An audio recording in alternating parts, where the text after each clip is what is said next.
ഇന്ന് ഞാൻ തയ്യാറാക്കാൻ പോകുന്നത് റേഷൻ അരി കൊണ്ടുള്ളൊരു പത്തലാണ്. നമ്മൾ കണ്ണൂർക്കാരുടെ ഒറോട്ടി എന്നൊക്കെ പറയുന്ന പത്തലാണ്. അപ്പോൾ ഇത് സാധാരണയായിട്ട് നമ്മളിത് അരി പൊടിപ്പിച്ചിട്ടാണ് ഇത് ചെയ്യാറുള്ളത്.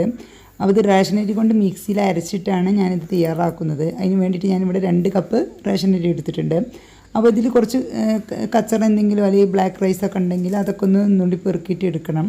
അതിനുശേഷം ക്ലീൻ ആക്കിയെടുത്ത റേഷൻ അരിയാണിത്. അപ്പോൾ ഇത് കഴുകിയിട്ടൊന്നുമില്ല കേട്ടോ. അപ്പോൾ ഇതിലത്തെ കച്ചറൊക്കെ ഒന്ന് ഒഴിവാക്കിയിട്ടേ ഉള്ളൂ. ചില അരിയിൽ കച്ചറ ഉണ്ടാവില്ല, ചിലതിലുണ്ടാവുള്ളൂ. ഉള്ള അരിയാണെങ്കിൽ കച്ചറ ഒഴിവാക്കിയാൽ മതി. ഇല്ലാത്തതാണെങ്കിൽ നമുക്ക് ഡയറക്റ്റ് അങ്ങനെ തന്നെ എടുക്കാം. അപ്പോൾ നമുക്ക് ഇതിലോട്ട് ആദ്യം തിളച്ച വെള്ളമാണ് ഒഴിച്ചു കൊടുക്കേണ്ടത്. നമ്മൾ തിളച്ചുകൊണ്ടിരിക്കുന്ന വെള്ളം ഇതിലോട്ട് ഒഴിച്ചു കൊടുക്കാം. ആദ്യം സാധാ വെള്ളം കൊണ്ട് കഴുകുകയൊന്നും ചെയ്യരുത് കേട്ടോ. അപ്പോൾ ഉണങ്ങിയ അരിയിലോട്ട് തന്നെയാണ് നമ്മൾ ഈ തിളച്ച വെള്ളം ഒഴിച്ചു കൊടുക്കുന്നത്. ഇനി നമുക്കിത് നല്ലപോലെ കുതിർന്നതിന് ശേഷമാണ് ഇത് കഴുകിയെടുക്കേണ്ടത്. അപ്പോൾ ഞാനിത് തലേദിവസം രാത്രിയാണ് ഇത് ചെയ്യുന്നത്. അപ്പോൾ രാവിലത്തെ ബ്രേക്ക്ഫാസ്റ്റിന് തയ്യാറാക്കാൻ വേണ്ടിയിട്ടാണ്. അപ്പോൾ ഞാനിത് അടച്ചു വെച്ചിട്ടുണ്ട്. ആ ചൂടോട് കൂടി തന്നെ അടച്ചു വെച്ചിട്ടുണ്ട്. ഇനി നമുക്കിത് രാവിലെ തുറന്ന് നോക്കാം. ഇതെങ്ങനെ എത്രത്തോളം കുതിർന്നിട്ടുണ്ടെന്ന് നമുക്ക് നോക്കാം. ഇപ്പം രാവിലെ ആയിട്ടുണ്ട്. ഇപ്പോൾ ഞാനിത് തുറന്ന് നോക്കിയിട്ടുണ്ട്. അപ്പോൾ നമ്മുടെ അരി നല്ലവണ്ണം കുതിർന്ന് വന്നിട്ടുണ്ട് കേട്ടോ. അപ്പോൾ ഇനിയിപ്പോൾ ഇത് റേഷൻ അരി അല്ലെങ്കിലും സാധാ പുഴുങ്ങലരി കൊണ്ട് ഇതുപോലെ തയ്യാറാക്കാൻ പറ്റും. റേഷൻ അരി ആകുമ്പോൾ കുറച്ച് വേവ് കുറവായിരിക്കുമല്ലോ. അപ്പോൾ അതുകൊണ്ട് പെട്ടെന്ന് തന്നെ അരച്ചെടുക്കാനും ഇതിനൊക്കെ നല്ല ഈസി ആയിരിക്കും. അപ്പോൾ ഇത് നല്ലപോലെ കഴുകിയിട്ടുണ്ട് ഞാൻ. നമ്മൾ കഴുകാതെ ആയിരുന്നില്ല തിളച്ച വെള്ളം വെച്ചിരുന്നത്. അപ്പോൾ നല്ലപോലെ കഴുകിയിട്ട് നമുക്ക് ഇത് മിക്സിയുടെ ജാറിലോട്ട് ഇട്ട് കൊടുക്കാം. അപ്പോൾ 2 കപ്പ് അരിയായിരുന്നു ഞാൻ എടുത്തിട്ടുള്ളത്. അപ്പോൾ നമുക്കിത് 2 ബാച്ചായിട്ട് അരച്ചെടുക്കാം. അപ്പോൾ കൂടുതലായിട്ട് മിക്സിയിൽ ഇടണ്ട. അപ്പോൾ ഒന്നായിട്ട് അരഞ്ഞ് കിട്ടാൻ ബുദ്ധിമുട്ടായിരിക്കും. മിക്സിയുടെ ഒരു പകുതി അളവിലിട്ടാൽ മതി. എന്നിട്ട് അരി ഇട്ടതിന് ശേഷം അരി എത്ര അളവിലാണോ ഉള്ളത് അത്രയും അളവിൽ വെള്ളം ഒഴിച്ചിട്ട് നമുക്ക് നല്ല പേസ്റ്റായിട്ട് അരച്ചെടുക്കാം. നല്ല പോലെ അരയണം കേട്ടോ. നമുക്ക് എത്രത്തോളം അരക്കാൻ കഴിയുന്നോ അത്രത്തോളം നന്നാക്കി അരയണം. ഇത് കണ്ടോ, ഇതുപോലെ അരച്ചെടുത്തിട്ടുണ്ട്. ഈ ഒരു ലെവലിൽ നമുക്ക് എന്തായാലും പത്തിരി ഉണ്ടാക്കാൻ പറ്റില്ല, കാരണം അതിൽ വെള്ളം വളരെ കൂടുതലാണ്. അപ്പോൾ നമുക്കിത് വെള്ളം ഇല്ലാതെ അരച്ചെടുക്കുമ്പോൾ നന്നായിട്ട് അരഞ്ഞെടുക്കാനും ബുദ്ധിമുട്ടായിരിക്കും. അപ്പോൾ നമുക്ക് ഇതിലോട്ട് വെള്ളം ഒന്ന് വാർത്ത് കളയണം. അതിന് വേണ്ടിയിട്ട് ഞാനൊരു ബൗൾ എടുത്തിട്ടുണ്ട്. ബൗളിൻ്റെ മുകളിലായിട്ട് ഞാനൊരു നല്ലൊരു തോർത്തുമുണ്ട് വെക്കുന്നുണ്ട്. ഇനിയിപ്പോൾ കോട്ടൻ്റെ എന്തെങ്കിലും തുണിയാണെങ്കിൽ അതായാലും കുഴപ്പമില്ല. തോർത്താവുമ്പോൾ നമുക്ക് പെട്ടെന്ന് വെള്ളം പോകാനൊക്കെ നല്ല ഈസി ആയിരിക്കും. നല്ല വൃത്തിയുള്ളൊരു തോർത്തെടുത്തിട്ടുണ്ട്. എന്നിട്ട് നമ്മൾ അരച്ച് വെച്ച മാവ് ഇതിലോട്ട് ഒഴിക്കുകയാണ്. ഒഴിച്ചിട്ട് നമുക്ക് ബാക്കിയുള്ളതും കൂടി മിക്സിയിൽ അരച്ചെടുക്കാം. അതുപോലെ തന്നെ ഇനി ഒരു ബാച്ചും കൂടി അരച്ചെടുക്കാനുണ്ടാവും. നിങ്ങൾ 1 കപ്പ് അരിയാണ് എടുക്കുന്നതെങ്കിൽ മിക്സിയിൽ ഒരു ബാച്ച് അരക്കാനേ ഉണ്ടാവുകയുള്ളൂ. ഇതിപ്പോൾ 2 കപ്പ് എടുത്തുകൊണ്ടാണ് ഞാൻ 2 പ്രാവശ്യമായിട്ട് അരച്ചെടുക്കുന്നത്. ഇനി നമുക്ക് ഇതിലും അതുപോലെ തന്നെ അത്രയും വെള്ളം ഒഴിച്ചിട്ട് നമുക്ക് അരച്ചെടുക്കാം. വെള്ളം കുറച്ച് അരച്ചെടുത്താൽ നന്നായിട്ട് അരഞ്ഞ് കിട്ടില്ല. അതുകൊണ്ടാണ് കൂടുതൽ വെള്ളം എടുത്തിട്ട് അരച്ചെടുക്കുന്നത്. കൂടുതലല്ല, നമ്മൾ എത്ര അരിയാണോ എടുത്തിട്ടുള്ളത് അത്രയും അളവിൽ വെള്ളം എടുത്തിട്ടാണ് അരച്ചെടുത്തിട്ടുള്ളത്. ഇനി നമുക്കിപ്പോൾ ഇതെല്ലാം അരച്ചെടുത്തിട്ടുണ്ട്. എല്ലാം ഞാൻ ഈ തോർത്തിലോട്ട് ഒഴിച്ച് കൊടുത്തിട്ടുണ്ട്. ഇനി നമുക്ക് ഇത് നല്ലൊന്ന് കെട്ടിയതിന് ശേഷം നമുക്കിതൊന്ന് തൂക്കിയിടാം. തൂക്കിയിടുമ്പോൾ കണ്ടോ, ഇതുപോലെ ഇങ്ങനെ വെള്ളം ഇങ്ങനെ ഊറ്റിയിട്ട് പോവും. അപ്പോൾ നമുക്ക് അതിലുള്ള വെള്ളമൊക്കെ പോവുകയും ചെയ്യും. നമുക്ക് നല്ലൊരു മാവ് കിട്ടുകയും ചെയ്യും. അപ്പോൾ ഞാൻ ഇതുപോലെ ഒരു കയറെന്തെങ്കിലും എടുത്തിട്ട് അല്ലെങ്കിൽ എന്തെങ്കിലും ഒരു തുണിക്കഷ്ണോ എന്തെങ്കിലും എടുത്തിട്ട് നമുക്കിതൊന്ന് കെട്ടി വെക്കാം. കെട്ടിയിട്ട് നമുക്ക് ഇതുപോലെ തൂക്കിയിടാനുള്ളൊരു സ്ഥലം കിട്ടണമെങ്കിൽ ഏറ്റവും നല്ലത് അതാണ്. നമ്മൾ ചട്ടകം കയ്യിൽ ഇതൊക്കെ കോരി ഇതൊക്കെ തൂക്കിയിടുമല്ലോ, അതുപോലുള്ള ഒരു കുളത്തിയിടണമെങ്കിൽ അങ്ങനെ ചെയ്യാം.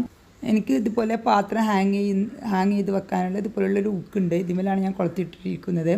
ഇതുള്ളത് കൊണ്ടല്ല ഈസിയാണ്. ഇതിന്മേൽ കുളത്തിയിട്ടിട്ടുണ്ട്. ഞാൻ അതിൻ്റെ താഴെയായിട്ട് നമ്മൾ ആ ബൗളുണ്ടല്ലോ, ആ ബൗൾ വെച്ച് കൊടുത്തിട്ടുണ്ട്. അപ്പം ഇതിൽ നിന്ന് വരുന്ന വെള്ളമൊക്കെ ഈ ബൗളിൽ ആയിക്കോളും. അപ്പോൾ പുറത്തൊന്നും ആവുകയില്ല.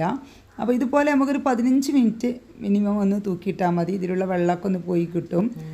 അപ്പോൾ നമുക്ക് ഈസി ആയിട്ട് മാവ് പരത്തിയെടുക്കാൻ പറ്റും. നല്ല സോഫ്റ്റ് ആയിട്ടുള്ള പത്തൽ തയ്യാറാക്കാനും പറ്റും. വേറെ ഒരു പണിയില്ല, ഈ തൂക്കിയിടുന്ന പണി മാത്രമേ ഉള്ളൂ. ഏകദേശം ഒരു 10 മിനിറ്റ് കഴിഞ്ഞപ്പോൾ കണ്ടോ വെള്ളം എത്രത്തോളം വന്നിട്ടുണ്ട്. ഇനി നമുക്ക് ടൈമില്ലെങ്കിൽ നമുക്ക് ഇതുപോലെ അങ്ങോട്ട് പ്രസ് ചെയ്തിട്ട് കളഞ്ഞാലും മതി.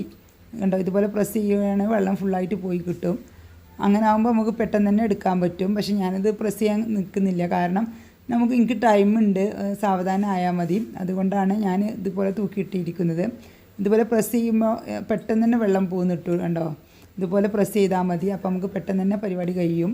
അപ്പോൾ ഇനിയിപ്പോൾ ഇത് 15 മിനിറ്റ് ആയിട്ടുണ്ട്. ഇതിൽ വെള്ളമൊക്കെ ഫുള്ളായിട്ട് പോയിട്ടുണ്ട്. അപ്പോൾ ഞാനത് നമ്മുടെ കെട്ടിയ കയറൊക്കെ ഒന്ന് ഒരു കത്തിരിക വെച്ചിട്ട് കട്ട് ചെയ്തിട്ടുണ്ട്. ഇനി നമുക്കിതൊന്ന് തുറന്ന് നോക്കാം വെള്ളം എത്രത്തോളം പോയിട്ടുണ്ടെന്നുള്ളത്.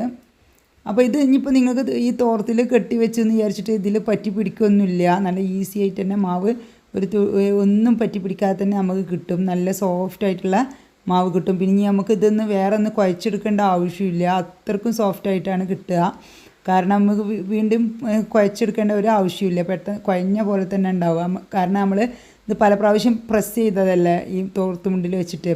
അപ്പോൾ അങ്ങനെ ആകുമ്പോൾ മാവ് നല്ല സോഫ്റ്റായി കിട്ടും. ഇത് കണ്ടോ, വെള്ളമൊക്കെ പോയി നല്ല കണ്ടോ പത്തലിന് നല്ല പെർഫെക്റ്റ് ആയിട്ട് വന്നിട്ടുണ്ട്. കണ്ടോ, ഇനിയിപ്പോൾ ഇത് കുഴച്ചെടുക്കേണ്ടത് എത്രത്തോളം സോഫ്റ്റാണെന്ന് നിങ്ങൾക്ക് കാണുമ്പോൾ തന്നെ മനസ്സിലാവും. ഇനി നമുക്ക് ഈ തോർത്തിൽ പറ്റി പിടിച്ചിരിക്കുന്ന മാവുണ്ടല്ലോ, അപ്പോൾ ഇത് വെച്ച് കണ്ടെന്നെ ഇങ്ങനെ എടുക്കാം. അപ്പോൾ പെട്ടെന്ന് എല്ലാം ഇതിൽ തന്നെ പറ്റി പിടിച്ച് പോരും. അപ്പോൾ തോർത്തിലൊന്നും പറ്റി പിടിക്കില്ല. അപ്പോൾ അതിന് വേണ്ടിയിട്ടാണ് ഇങ്ങനെ ചെയ്യുന്നത്, അല്ലാതെ കുഴക്കാൻ വേണ്ടിയിട്ടല്ല കേട്ടോ. അപ്പോൾ ഇതിലിങ്ങനെ വെക്കുമ്പോൾ ആ മാവ് അതിൽ തന്നെ ഉണ്ട് പിടിച്ചാൽ അതല്ല ഏറ്റവും നല്ലത്.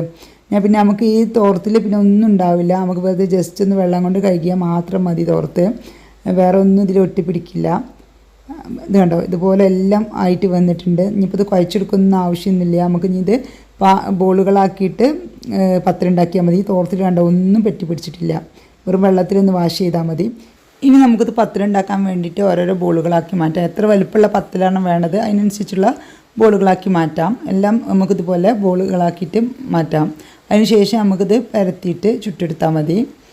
അപ്പോൾ നമുക്ക് വലിയ പത്തലാണെങ്കിൽ വലുതുണ്ടാക്കാം. അപ്പോൾ ഒരു മീഡിയം സൈസ് പത്തലാണ് ഞാൻ തയ്യാറാക്കുന്നത്. അപ്പോൾ അതുകൊണ്ട് തന്നെ ഇത്ര വലുപ്പമുള്ള ബോളാണ് ഞാൻ ആക്കിയെടുക്കുന്നത്. ഇനി നമ്മൾ പത്തൽ പരത്താൻ വേണ്ടിയിട്ട് 2 വാഴയില എടുത്തിട്ടുണ്ട്. ഇതിൽ കുറച്ച് വെളിച്ചെണ്ണ ഓയിൽ എന്തെങ്കിലും ഒന്ന് സ്പ്രെഡ് ചെയ്ത് കൊടുക്കാം. കാരണം അത് നമുക്ക് ഒട്ടി പിടിക്കാതിരിക്കാൻ വേണ്ടിയിട്ടാണ്, പത്തിൽ പെട്ടെന്ന് കിട്ടാൻ വേണ്ടിയിട്ടാണ്. അപ്പോൾ ഒന്നൊന്ന് സ്പ്രെഡ് ചെയ്ത് കൊടുത്താൽ മതി. അതിന് ശേഷം നമുക്ക് ഈ ഇല ഒന്ന് വാട്ടിയെടുക്കാം. അപ്പോൾ ഞാൻ പത്തിൽ ചുടാൻ വേണ്ടിയിട്ട് ഇവിടെ ഒരു പാൻ അടുപ്പത്ത് വെച്ചിട്ടുണ്ട്. അതിൻ്റെ മുകളിൽ തന്നെ വെച്ചിട്ട് ഇതൊന്ന് വാട്ടിയെടുക്കുകയാണ്. വാട്ടിയെടുത്താൽ പിന്നെ ഇത് കീറി പോകത്തില്ല, നല്ല സുഖമാണ്. അപ്പോൾ ഒന്ന് ജസ്റ്റ് ഒന്ന് വാട്ടിയെടുത്താൽ മതി, ഓവറായിട്ട് വാടണ്ട. അപ്പോൾ അതൊന്ന് പെട്ടെന്ന് കീറി പോവാതിരിക്കാൻ വേണ്ടിയിട്ട് ജസ്റ്റ് ഒന്ന് വാട്ടിയെടുത്താൽ മതി. അപ്പോൾ അത് വാട്ടിയെടുത്തതിന് ശേഷം നമുക്കിനി പത്തൽ പരത്താൻ തുടങ്ങാം. ആദ്യം ഒരു വാഴയില വെച്ചിട്ട് അതിലൊരു ബോൾ വെക്കാം. പിന്നെ അതിൻ്റെ മുകളിലോട്ട് നമുക്ക് മറ്റേ വാഴയില വെച്ചെടുക്കാം. അതിന് ശേഷം ഒരു പ്ലേറ്റ് വെച്ചിട്ട് നമുക്കിതിന് മേലെ ഒന്ന് പ്രസ് ചെയ്ത് കൊടുത്താൽ മതി. സ്റ്റീൽ പ്ലേറ്റ് ആണെങ്കിൽ അതാണ് ഏറ്റവും നല്ലത്, പൊട്ടുന്ന പ്ലേറ്റിലേറെ. അപ്പോൾ ഇപ്പോൾ ഇവിടെ ഉള്ളത് പൊട്ടുന്ന പ്ലേറ്റ് ആയതുകൊണ്ട് അത് എടുത്തതാണ്. പൊട്ടുന്ന പ്ലേറ്റ് ആകുമ്പോൾ നമ്മൾ പ്രസ് ചെയ്യുന്ന സമയത്ത് അത് പൊട്ടിപ്പോകാൻ ചാൻസ് ഉണ്ട്. അപ്പോൾ ഇതുപോലെ നമുക്ക് എല്ലാ ഭാഗവും ഒരുപോലെ പരന്ന് കിട്ടും ഇങ്ങനെ പരത്തിയെടുക്കുകയാണെങ്കിൽ. അപ്പോൾ നമുക്ക് പെട്ടെന്ന് തന്നെ കിട്ടുകയും ചെയ്തു. കണ്ടോ, ഇതുപോലെ നമുക്ക് നല്ല ഈസി ആയിട്ട് പരത്തിയെടുക്കാൻ പറ്റും. ഇനി നമുക്ക് പരത്തിയ പത്തൽ നമുക്ക് ചൂടായ പാനിലോട്ട് ഇട്ട് കൊടുത്തിട്ട് ചുട്ടെടുക്കാം. അപ്പോൾ ഇത് ഈസിയാണ് പരത്താനും ചുടാനും. എല്ലാം ബോളാക്കി വെച്ചതുകൊണ്ട് ഓരോന്ന് ഇട്ട് കൊടുക്കുമ്പോൾ നമുക്ക് പെട്ടെന്ന് തന്നെ ഒരു 3-4 സെക്കൻഡിൻ്റെ കാര്യമുള്ളൂ പരത്തുന്ന കാര്യം. അപ്പോൾ ഇതിലോട്ട് ഇട്ടിട്ട് അങ്ങോട്ട് ആ വായിൽ എടുത്താൽ മതി. എന്നിട്ട് നമുക്ക് ആദ്യത്തെ മറിച്ചിടൽ പെട്ടെന്ന് തന്നെ അങ്ങോട്ട് മറിച്ചിടാം. പിന്നെ ഇതിൽ 4 ചുട്ടെടുക്കാൻ പറ്റും ഒരേ ടൈമിൽ തന്നെ. അതുകൊണ്ട് നമുക്ക് പരിപാടി വേഗം കഴിയും. ഇനി നമുക്ക് ഈ ഒരു ഇതാവുന്ന സമയം കൊണ്ട് ബാക്കിയുള്ളത് ഇതുപോലെ പരത്തിയെടുക്കാൻ പറ്റും. അപ്പോൾ നമ്മൾ സാധാരണ പത്തിരി ചുടുന്ന പോലെ തന്നെ ആദ്യത്തെ ഒന്ന് വേഗം മറിച്ചിട്ടിട്ട് പിന്നെ കുറച്ച് ടൈം എടുത്തിട്ട് പിന്നെ ഒന്ന് മറിച്ചിട്ടാൽ മതി. എന്നിട്ട് നമുക്ക് ഇതുപോലെ ഒന്ന് പ്രസ് ചെയ്ത് കൊടുക്കാം. ഇനിയിപ്പോൾ ഒറ്റപ്പൊള്ളനായിട്ട് വന്നിട്ടില്ലെങ്കിൽ ചെറിയ ചെറിയ പൊള്ളനായിട്ട് അങ്ങനെ വരും. ചിലത് ഒറ്റപ്പൊള്ളനായിട്ടും നമ്മൾ സാധാരണ പത്തിരി ചുടില്ലേ അതുപോലെ തന്നെ വരും. നല്ല സോഫ്റ്റായിട്ട് തന്നെ കിട്ടുകയും ചെയ്യും. അങ്ങനെ നമുക്ക് എല്ലാം ഇതുപോലെ തന്നെ പരത്തിയിട്ട് ഇതുപോലെ തന്നെ ചുട്ടെടുക്കാൻ പറ്റും. അപ്പോൾ വളരെ ഈസി ആയിട്ട് ചെയ്യാവുന്ന മെത്തേഡാണ്. നമുക്ക് ആ ഒരു മിക്സിയിലിട്ട് അരച്ചെടുത്തിട്ട് ആ തൂക്കിയിടുന്ന ഒരു ടൈമേ വേണ്ടുള്ളൂ. പിന്നെ ഇതിങ്ങനെ ആകുമ്പോൾ നമുക്ക് പെട്ടെന്ന് തന്നെ ഒരു 10-15 മിനിറ്റ് കൊണ്ട് തന്നെ നമ്മളെ പരിപാടികളൊക്കെ കഴിയും. കാരണം നമ്മൾ പരത്തിലും ചുടലും എല്ലാം ഒരുപോലെയാണല്ലോ ചെയ്യുന്നത്. അപ്പോൾ ഇതുപോലെ തന്നെ നല്ല സോഫ്റ്റായിട്ട് കിട്ടിയിട്ടുണ്ട്. ഇനി ഞാൻ കുറച്ച് നല്ല കട്ടി തേങ്ങാപ്പാൽ എടുത്തിട്ടുണ്ട്. അതിലോട്ട് 1 ടേബിൾ സ്പൂൺ നെയ്യും കൂടി ഒഴിച്ചു കൊടുക്കുന്നുണ്ട്. നല്ല പ്യൂർ ഗീ, വീട്ടിലുണ്ടാക്കിയ ഗീയാണ് ഒഴിച്ചു കൊടുക്കുന്നത്. ഇനിയിപ്പോൾ നിങ്ങളുടെ കയ്യിൽ മിൽമയോ അല്ലെങ്കിൽ RKG അങ്ങനത്തെ ഏതെങ്കിലും ഗീ ഉണ്ടെങ്കിൽ അത് ചേർത്ത് കൊടുത്താൽ മതി. ഒരു ടേബിൾ സ്പൂൺ ചേർത്ത് കൊടുത്താൽ മതി. ഇനി നമുക്ക് ഇത് എല്ലാ പത്തലിൻ്റെ മുകളിലും ഒന്ന് ബ്രഷ് ചെയ്ത് കൊടുക്കാം. അങ്ങനെ ഈ ചൂടോട് കൂടി തന്നെ ബ്രഷ് ചെയ്യുമ്പോൾ നമ്മൾ പത്തൽ ഇത് കുടിക്കും. അപ്പോൾ അങ്ങനെ ആകുമ്പോൾ നമ്മളെ പത്തൽ നല്ല സോഫ്റ്റായിട്ട് കിട്ടും, നല്ല ടേസ്റ്റും ഉണ്ടാവും കഴിക്കാൻ. അപ്പോൾ ഇങ്ങനെ വെക്കുമ്പോൾ നല്ലൊരു ടേസ്റ്റാണ് കേട്ടോ പത്തലിന്. ഇനി നമുക്കിതൊരു കസറോളിലോട്ട് ഇട്ട് കൊടുക്കാം. നല്ല ചൂട് ആറുന്നതിന് മുമ്പ് തന്നെ കസറോളിലിട്ട് കൊടുക്കാം. അപ്പോൾ നമുക്ക് ആയത് ഇതുപോലെ ഈ തേങ്ങാപ്പാലും നെയ്യും കൂടി വെച്ചിട്ട് ഒന്ന് ഇതാക്കി കൊടുത്താൽ മതി. ചൂടോട് കൂടി തന്നെ ചെയ്യണം കേട്ടോ.